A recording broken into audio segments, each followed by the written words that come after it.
안녕하십니까. 박주성 목사입니다. 오늘은 마태복음 17장 1절에서 8절의 말씀을 가지고 내 사랑하는 자, 내 기뻐하는 아들 예수 그리스도라는 제목으로 하나님의 말씀을 나누고자 합니다. 본문 말씀은 엿새 후에 예수께서 베드로와 야고보와 그 형제 요한을 데리시고 따로 높은 산에 올라가셨더니 그들 앞에서 변형되사 그 얼굴이 해같이 빛나며 옷이 빛과 같이 희어졌더라. 그때 모세와 엘리야가 예수와 더불어 말하는 것이 그들에게 보이거늘 베드로가 예수께 여쭈어 이르되 주여 우리가 여기 있는 것이 좋사오니 만일 주께서 원하시면 내가 여기서 초막셋을 짓되 하나는 주님을 위하여 하나는 모세를 위하여 하나는 엘리야를 위하여 하리이다. 말할 때 호련히 빛난 구름이 그들을 덮으며 구름 속에서 소리가 나서 이르시되 이는 내 사랑하는 아들이요 내 기뻐하는 자니 너희는 그의 말을 들으라 하시는지라. 제자들이 듣고 엎드려 심히 두려워하니 예수께서 나와 그들에게 손을 내시며 이르시되 일어나라 두려워하지 말라 하시니 제자들이 눈을 들고 보매 오직 예수 외에는 아무도 보이지 아니하더라. 세상에서 가장 기뻐하고 사랑하는 자가 누구이겠습니까? 그것은 각 가정의 아들, 딸일 것입니다. 사람들은 이 땅에서 각자의 가정에서 자녀를 사랑하고 그들을 양육하기 위해 모든 것을 부모들이 바칩니다. 그러나 그것은 한계가 있습니다. 이 땅의 부모는 언젠가는 떠나기 때문입니다. 그러나 우리에게는 영원한 하늘 아버지가 계십니다. 오늘은 우리의 신앙의 대상인 하나님의 아들인 예수 그리스도에 대해 알아보는 시간을 가지고자 합니다. 예수님은 제자들을 따로 높은 산에 데리고 가셨습니다.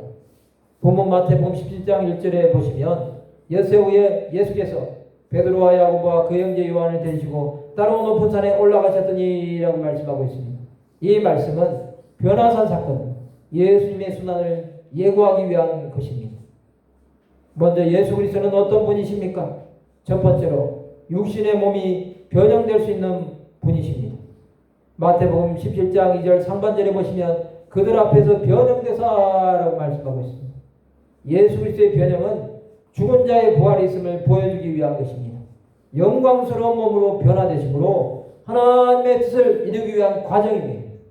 예수 그리스도는 하나님 나라 전파 사역을 위해 하나님께서 하늘이 열리고 성령이 임하시는 영광의 모습을 보여주셨습니다. 두 번째로 그 얼굴이 해같이 빛나십니다. 17장 2절 중반절에 보시면 그 얼굴이 해같이 빛나며 라고 말씀하고 있습니다.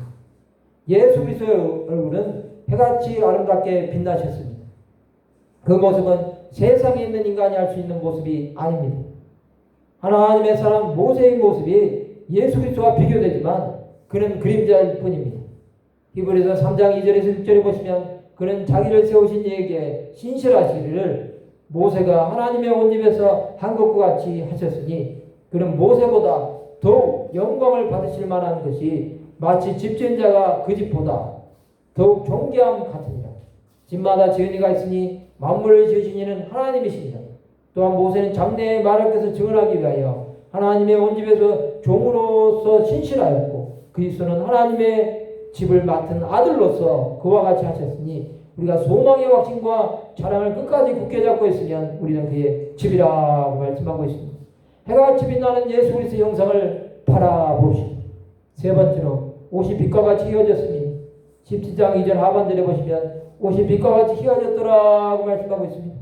예수 그리스도의 옷은 빛과 같이 됩니다. 마가복음 9장 3절에 보시면 그 옷이 광채가 나며 세상에서 빨래한 자가 그렇게 희게할 수 없을 만큼 매우 휘어졌더라고 말씀하고 있습니다. 예수 그리스도는 우리 영원한 의의 옷이 되십니다. 그러면 내 사랑하는 자, 내 기뻐하는 아들 예수 그리스도를 본 제자들의 반응은 어떠했을까요? 첫 번째로 초막 셋을 짓는다고 했습니다. 17장 4절에 보시면 베드로가 예수께 여쭈어 이르되 주여 우리가 여기 있는 것이 좋사오니 만일 주께서 원하시면 내가 여기서 초막 셋을 짓되 하나는 주님을 위하여 하나는 모세를 위하여 하나는 엘리야를 위하여 하리이다 라고 말씀하고 있습니다. 베드로는 예수 그리스도의 영광을 보고 그 자리를 떠나기 싫어했습니다. 사람은 상황과 환경이 좋아지면 안주하는 경향이 있습니다. 베드로가 본 사람은 구약의 율법의 상징인 모세, 선지자의 대표인 엘리야입니다. 이들을 통해 예수께서 예루살렘에서 별세하실 것을 말씀하십니다. 누가복음 9장 31절에 보시면 영광 중에 나타나서 장차 예수께서 예루살렘에서 별세하실 것을 말할세라고 말씀하고 있습니다. 하나님은 모세와 엘리야를 통해 예수 그리스도의 장사를 준비합니다. 그러나 제자들이라도 아직은 예수 그리스도의 죽으심에 대한 하나님의 뜻을 깨달음이 없었습니다. 두 번째로 제자들이 듣고 엎드려 심히 두려워했습니다. 5절에서 6절에 보시면 말할 때 호련히 빛난 구름이 그들을 덮으며 구름 속에서 소리가 나서 이르시되 이는 내 사랑하는 아들이요 내 기뻐하는 자니 너희는 그의 말을 들으라 하시는지라. 제자들이 듣고 엎드려 심히 두려워하니라고 말씀하고 있습니다. 제자들은 구름 속에서 말씀하시는 하나님의 음성을 듣고 두려워했습니다. 하나님을 만난 자들은 두려워합니다. 그러나 세상의 많은 사람들은 하나님을 두려워하지 않습니다. 하나님은 예수 그리스도를 사랑하는 아들이요 기뻐하는 자라고 하십니다. 이 말씀은 예수 그리스도께서 세례 받으실 때도 나오는 말씀입니다. 하나님의 일은 두렵고 떨림으로 받아야 합니다. 우리 안에는 하나님을 경외함이 있나 살펴봅시다. 세 번째로 예수 외에는 아무도 보이지 않았습니다. 7절에서 8절에 보시면 예수께서 나와 그들에게 손을 대시며 이르시되 일어나라 두려워하지 말라 하시니 제자들이 눈을 들고 보매 오직 예수 외에는 아무도 보이지 아니하더라 말씀하고 있습니다. 이제는 예수 그리스도 외에는 아무도 보이지 않아야 합니다. 찬송가에도 세상과 나는 간대 없고 구속한 주만 보이도다라고 찬양하고 있습니다. 그러면 우리는 어떻게 살아야 합니까? 예수 그리스도의 고난과 죽으심, 낮아지심을 깊이 묵상합시다. 하나님의 사랑과 기쁨을 받은 그분의 삶이 우리의 삶에 완전히 접목되기 원합니다. 예수 그리스도는 우리를 위한 화목제물을 이셨습니다. 우리의 삶의 모습은 과연 어떠해야 할까요? 우리의 만족과 유익이 아닌 예수 그리스도를 위해 삽시다. 말씀을 마치고자 합니다. 어린 양 되시는 예수 그리스도를 믿음으로 바라보고 그의 죽으심을 통한 영원한 하나님의 역사에 참여하는 하나님의 백성들 되시기를 주님의 이름으로 축원합니다.